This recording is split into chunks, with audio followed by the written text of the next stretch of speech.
जो इस देश में रहता है उसको भारत माता की जय बोलना पड़ेगा, वंदे मातरम बोलना पड़ेगा। जो हमें छेड़ेगा उसे छोड़ेंगे नहीं, और जो भारत माता की जय नहीं बोलेगा उसको बोलना सिखाएंगे। यहाँ जिहाद और शरीयत का कानून नहीं चलेगा, यहाँ पे कानूनी व्यवस्था होनी चाहिए और संविधान से ये देश चलेगा। बहुत सारे जयचंद हैं यहाँ पे, अगर जयचंद नहीं होते तो आज सर तन से जुदा नहीं होता। अब हमारा झांसी की रानी बनने का वक्त आ गया है। राजनीतिक षड्यंत्रों में मत फंसिए और हिंदू एकता कीजिए। आप जितने हिंदू एक होंगे उतनी उनकी शक्ति कमजोर होगी। मेरी पर्सनल रिक्वेस्ट है, जागो जागो, अभी भी वक्त है उनको सबक सिखाने का।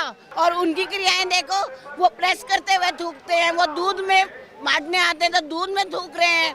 इतनी वीडियोस आ रही हैं, आप यकीन नहीं कर सकते कि हम बाहर खाना खाने में भी अब हिचकिचाने लगे हैं। 2 वक्त की रोटी अपने घर में खाएं, अपने बच्चों के साथ खाएं। यदि मैं माँ हूँ, मैं माँ लक्ष्मी भी हूँ और लक्ष्मी बाई भी हूँ और दुर्गा भी हूँ, और वक्त आएगा मैं चंडी बन के दिखाऊंगी। जय भारत। हाथ में तिरंगा है, पीछे भगवा है। इधर देखिए, आतंकवाद के समर्थकों को गिरफ्तार करो, गिरफ्तार करो। जी, यही हिंदू संकल्प मार्च के अंतर्गत हम यहाँ सब उपस्थित हुए हैं और हमारा जो ध्येय है और लक्ष्य है और जो संकल्प है वो आपको दिख रहा है। ठीक है, हमें आतंकवादी, जिहादी, गद्दार, देशद्रोही, साजिशकर्ता, षड्यंत्रकारी और जयचंद हमें स्वीकार नहीं है। उनके खिलाफ, उनके विरोध और विद्रोहियों के खिलाफ हम यहाँ संकल्प आवाज उठा। मोदी सरकार पर भरोसा है? जी बिल्कुल। लेकिन भरोसा है तो कार्रवाई क्यों नहीं हो रही है? फिर आज सड़कों पर क्यों? आज सड़कों पे एक देश के प्रधानमंत्री को देश चलाना है, ठीक है। बाकी जो हमारा जो एक इंसानियत का मामला है, मानवता की लड़ाई के लिए हम लड़ रहे हैं। हम अपने जान की सुरक्षा के लिए लड़ रहे हैं, ठीक है। वो देश चलाना है, उनको पूरे देश का विकास करना है। मोदी तो हमारे राष्ट्रभक्त, राष्ट्रपुत्र और राष्ट्र ऋषि हैं, ठीक है। आज उनकी वजह से ही हम इतने गौरवान्वित और संकल्पित होकर हम एकजुट हुए हैं। डरा हुआ कौन है? डरा हुआ हिंदू है या डरा हुआ मुसलमान? हम डरे हुए नहीं है। जो इस देश में रहता है उसको भारत माता की जय बोलना पड़ेगा, वंदे मातरम बोलना पड़ेगा। जो इस देश की मिट्टी में पैदा हुआ है, जो इस देश का अन्न खाता है, जो इस देश का पानी पीता है, उसको देशभक्ति जगाने के लिए, उसको राष्ट्रभक्ति जगाने के लिए हम यहाँ आए हैं। और अगर नहीं बोलेगा भारत माता की जय, वंदे मातरम नहीं बोलेगा, वो देश छोड़ के चले जाए। और उससे भी ज़्यादा अगर होगा तो जो हमें छेड़ेगा उसे छोड़ेंगे नहीं, और जो भारत माता की जय नहीं बोलेगा उसको बोलना सिखाएंगे हम। लेकिन हिंदुस्तान में कुछ ऐसे भी लोग हैं कि जो शिंजो आबे की अगर हत्या कर दी जाती है उस पर भी खुशी मनाते हैं। नहीं, अरे बहुत सारे जयचंद हैं यहाँ पे। अगर जयचंद नहीं होते तो आज सर तन से जुदा नहीं होता, ठीक है। आज जयचंद पिछले शुरू से ही जयचंद पैदा होते आए हैं हिंदुस्तान में और आज भी हैं। आज एक बात बताइए, इंसानियत और मानवता से बड़ा कोई धर्म नहीं है। आज हिंदू उदारवादी है, हिंदू सर्वधर्म समभाव की बात करता है, और हम सहिष्णु हैं, हम उदारवादी हैं, हम मौन रहने वाले हैं। आज हमारे राम के ऊपर कितनी काल्पनिक बताया गया, उनको गालियां दिया गया, राम है ही नहीं, उनका कोई वजूद ही नहीं है। फिर भी हमने संविधान और कानून के लिए हमने कोर्ट का सहारा लिया। जब तक कोर्ट का फैसला नहीं आया हम मुंह बंद करके बैठे रहे, और उसके बाद फैसला आया तब हमने अपने पूर्वज प्रभु श्री राम का मंदिर बनाया। क्या हम कभी किसी को गाली दिए?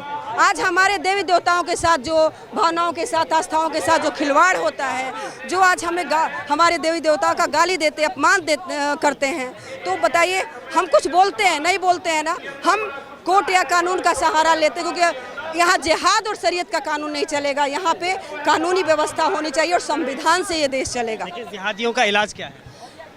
उनको पकड़ो और फांसी दो, बस फांसी दो। उससे बड़ा क्या इलाज हो सकता है? जो जिहादी है, जो गद्दार है, उनको पकड़ो और फांसी दो। लेकिन कन्हैया लाल को फांसी नहीं दी ना उन्होंने निर्मम तरीके से गला काटा, उसके बाद वीडियो जारी किया तालिबानी तरीके से।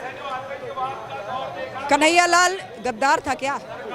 कन्हैया लाल एक राष्ट्रभक्त था।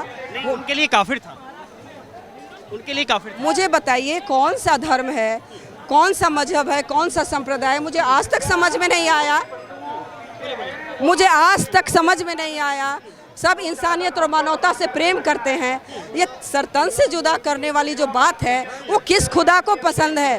किस अल्लाह को पसंद है, किस भगवान राम को पसंद है, किस ईसा को पसंद है, किस गुरु गोविंद सिंह को पसंद है कि इंसान रहेगा ही नहीं, तो फिर इंसानियत रहेगी क्या और धरती रहेगा क्या, और मानवता ही मिट जाएगा। जब मानव का ही सर चाहिए भगवान को, तो फिर बचा क्या इस संसार में। मुझे तो सबसे पहले ये बताइए, इस धर्म का मतलब क्या है, मकसद क्या है, इनका मजहब क्या है। जब इंसानियत का ही पूजा नहीं है, मानवता की पूजा नहीं है, तो फिर क्या है। झांसी की रानी बन के निकली है। बिल्कुल बन के निकली है, बिल्कुल बन के निकली है झांसी की रानी। क्योंकि अगर हम झांसी की रानी नहीं बनेंगे, अब हमारा झांसी की रानी बनने का वक्त आ गया है, क्योंकि देश के हालात बहुत ही ज्यादा खराब होते जा रहे हैं।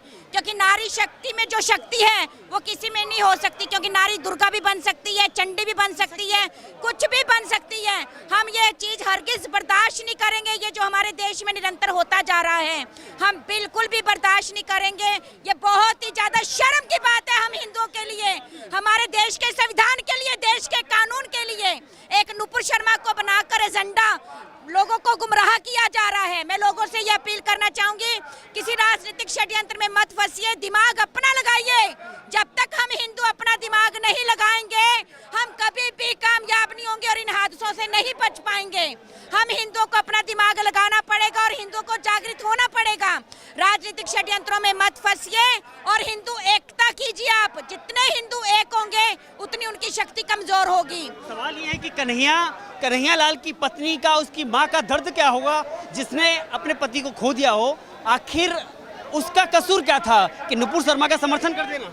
नहीं, नुपुर शर्मा का समर्थन कर देना नहीं, ये भी एक अफवाह फैलाई जा रही है नुपुर शर्मा को लेकर। क्योंकि मैंने देश में, मैं काफी टाइम से देखती आ रही हूँ कि कोई भी चीज अगर देश में होती है, जैसे अभी फिलहाल में नुपुर शर्मा की बात को उछाल कर लोगों में भ्रांतियां फैलाई जा रही हैं ताकि लोगों का दिमाग डाइवर्ट हो। पर उस परिवार से पूछिए कन्हैया लाल जी के कि उनकी माँ पे और बीवी पे, बच्चों पे क्या फर्क पड़ा है। नुपुर शर्मा सिर्फ एक बहाना है, एक एजेंडा है लोगों को गुमराह करने के लिए।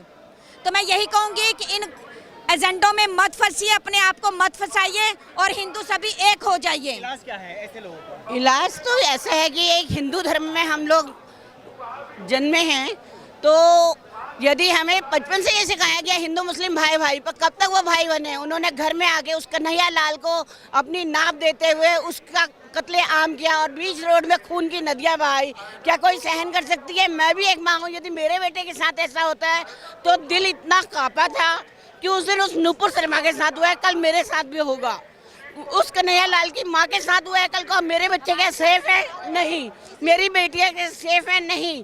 ये मुस्लिम हिंदू करते करते उन लोगों ने दो ने अपना दिखाया कि हम इतने लोग जो आए हैं अपना जागृत नहीं कर सकते अपने मन को। सब इकट्ठा हो, हिंदू जागो।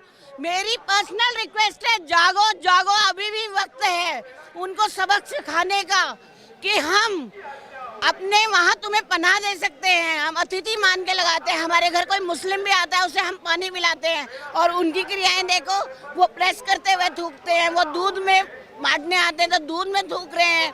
इतनी वीडियोस आ रही हैं, आप यकीन नहीं कर सकते कि हम बाहर खाना खाने में भी अब हिचकिचाने लगे हैं। 2 वक्त की रोटी अपने घर में खाएं, अपने बच्चों के साथ खाएं। मेरी बेटी सेफ है या मेरा बेटा सेफ है, ये सोच के आप मत चलिए। आपके पड़ोस में कौन रह रहा है इसको देखिए, जागृत होइए, एक दूसरे का साथ दीजिए।